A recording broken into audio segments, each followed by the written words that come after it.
Channel. तो जैसा कि मैंने आपसे प्रॉमिस किया था कि मैं इस साल के एनपीटीक्यू का एग्ज़ाम पैटर्न लेके आऊँगा, सो ये रही वो वीडियो। और चलिए जल्दी से बात कर लेते हैं पैटर्न के बारे में कि आपका इस साल पैटर्न क्या होने वाला है। मोस्टली ज़्यादा से ज़्यादा देखा जाए तो सेम पैटर्न ही एनपीटीक्यू इस बार भी रखेगा, बस 2 राउंड की जगह 1 राउंड पॉसिबल है।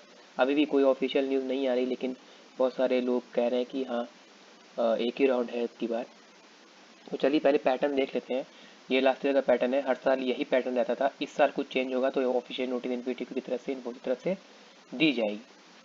चलिए पहले देखते हैं क्या क्या होता है। तो एनपीटीक्यू एग्ज़ाम पैटर्न, तो आज की वीडियो में हम बात करेंगे एनपीटीक्यू के एग्ज़ाम के पूरे पैटर्न के बारे में और डिफरेंस क्या है इन्फोसिस ऑन कैंपस और एनपीटीक्यू में।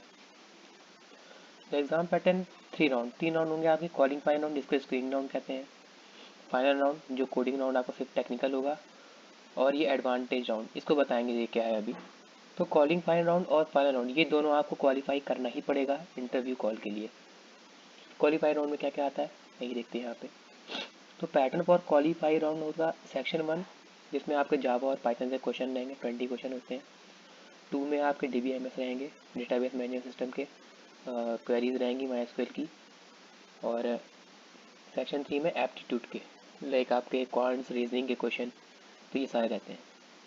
ये तो पिछले साल का है, तो इसमें एग्ज़ाम डेट लिखी है। आपके साल फरवरी में शायद स्लॉट आ रहे हैं, तो आप लोग स्लॉट बुक कर लीजिए क्योंकि अंत में स्लॉट फिर मिलते नहीं हैं। टोटल इसका टाइम होता है 1 घंटा 60 मिनट का टाइम होता है आपके पास, आपको ये सॉल्व करना पड़ता है।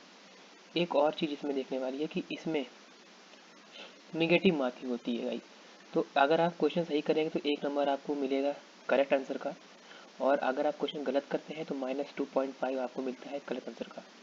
तो ये हो गया आपके स्क्रीन राउंड यानी क्वालिफाइंग राउंड का होता है। जो फाइनल राउंड हमारा आता है, फाइनल राउंड में क्या है, जावा और पाइथन में आपके 2 क्वेश्चन होंगे हैंड्स ऑन, 2 कोडिंग के क्वेश्चन रहेंगे। वो आपको 2 ही लैंग्वेज होती है इसमें, जावा या तो पाइथन।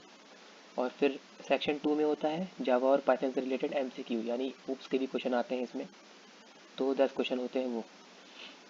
उसके बाद फिर क्वेश्चन सेक्शन 3 में क्या होगा, आपको वही डेटाबेस मैनेजमेंट सिस्टम में 10 क्वेश्चन आएंगे, और इसका टाइम होता है गाइस 3 आवर्स। इसका टाइम होता है 3 आवर्स। और इसमें सबसे अच्छी बात है कि इसमें नेगेटिव मार्किंग नहीं होती है।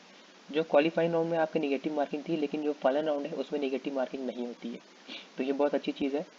लेकिन इसका मतलब ये नहीं कि आप तुक्का मारिए, अगर ऐसा आंसर अच्छा है तो लगा सकते हैं, नहीं आया तो आप तुक्का मार सकते हैं।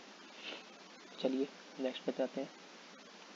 अब क्वालिफिकेशन क्या है, इसका मतलब आप क्वालिफाई कब होते हैं, अगर आप 65% और उससे ज़्यादा ले आते हैं दोनों राउंड मिला के, अगर आप 65% से उससे ज़्यादा ले आते हैं फाइनल राउंड में, अगर सिर्फ फाइनल राउंड में, तो आप ये सेकंड राउंड आप क्वालिफाई कर जाते हैं, आपको इंटरव्यू कॉल के लिए आप एलिजिबल हैं।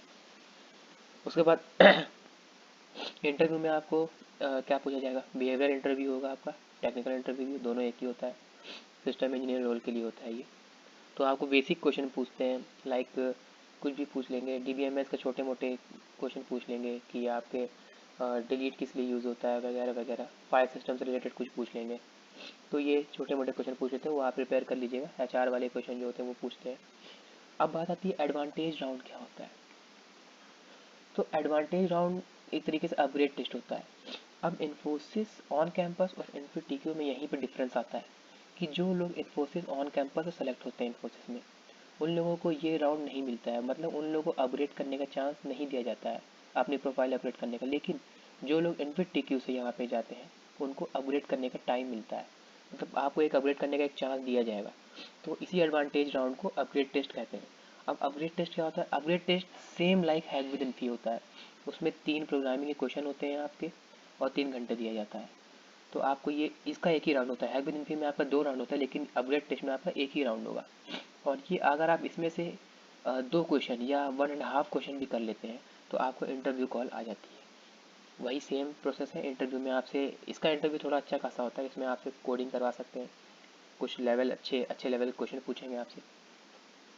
तो अगर जो कैंडिडेट है, अगर वो सिस्टम इंजीनियर रोल के लिए सपोज करिए सेलेक्ट हो गया, और उसने फिर एडवांटेज राउंड दिया अपग्रेड टेस्ट, वो अपग्रेड टेस्ट में भी सेलेक्ट हो गया, इंटरव्यू निकाल लिया, तो उसकी प्रोफाइल जो है वो अपग्रेड हो सकती है। अगर उसने इसमें सपोज करिए कि 3 प्रोग्रामिंग में से अगर 2 प्रोग्रामिंग चला ली, इसमें कोई डिफाइन नहीं होता है कि अगर कभी कभी होता है कि अगर 2 प्रोग्राम चलाएंगे तो आपको पावर प्रोग्रामर रोल के लिए इंटरव्यू आता है।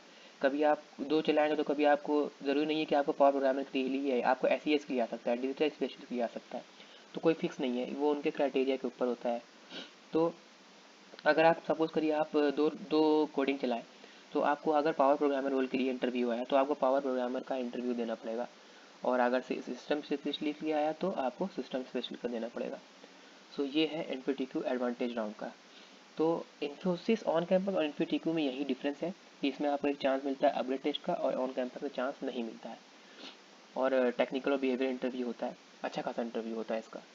तो आपकी सैलरी हो जाएगी, आपकी तो DSC की सैलरी इन्फोसिस ने बढ़ा दी, 6.5 लाख कर दी 5 से, और पावर प्रोग्रामर की, स्पेशल प्रोग्रामर की 8 ही है। तो फिर कोशिश करिए गाइस, मैं ऐसे ही डेली वीडियो अपलोड करता रहूँगा आप लोगों के लिए, और चैनल को सब्सक्राइब जरूर करिएगा। मिलते हैं नेक्स्ट वीडियो में।